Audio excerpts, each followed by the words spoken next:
The king that was not, the land of Runazar, hath no king, nor ever had one.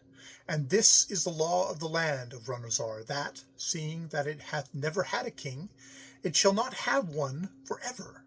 Therefore in Runazar the priests hold sway, who tell people that never in Runazar hath there been a king.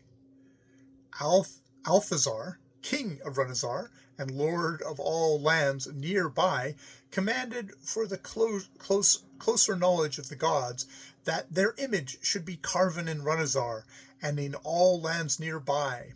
And when Althazar's command, wafted abroad by trumpets, came tinkling in the ear of all the gods, right glad were they at the sound of it.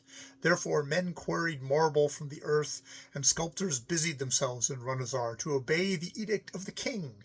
But the gods stood by starlight on the hills where the sculptors might see them, and draped the clouds about them, and put upon them their divinest airs, that sculptors might do justice to Pegāna's gods.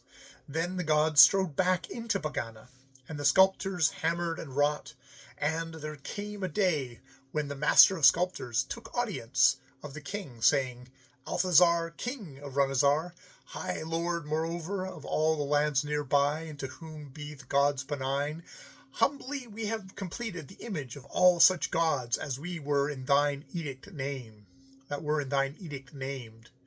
Then the king commanded a great space be cleared among the houses in his city, and there the images of all the gods were born and set before the king, and there were assembled the master sculptors and all his men, and before each stood a soldier bearing a pile of gold upon a jeweled tray, and behind each stood a soldier with a drawn sword pointing against their necks.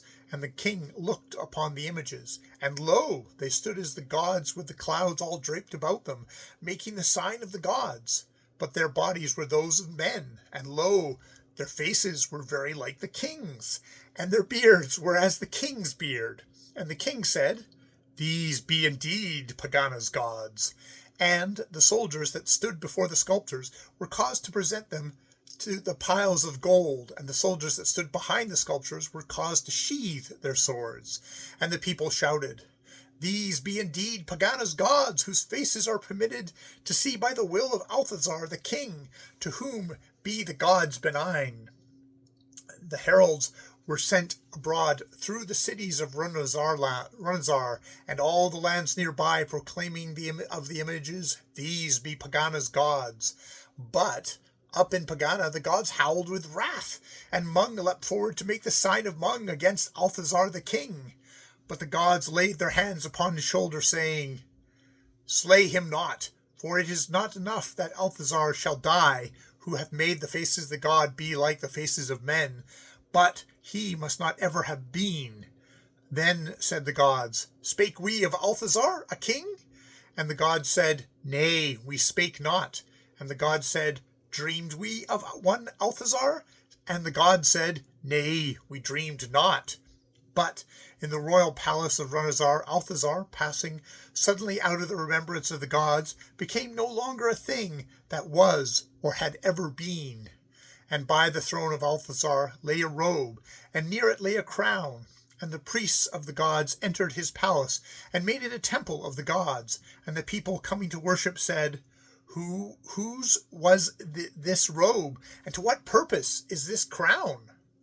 And the priests answered, The gods have cast away the fragment of a garment, and lo, from the fingers of the gods hath slipped one little ring. And the people said to the priests, Seeing that Runazar hath never had a king, therefore be ye our rulers, and make ye our laws in the sight of Pegāna's gods.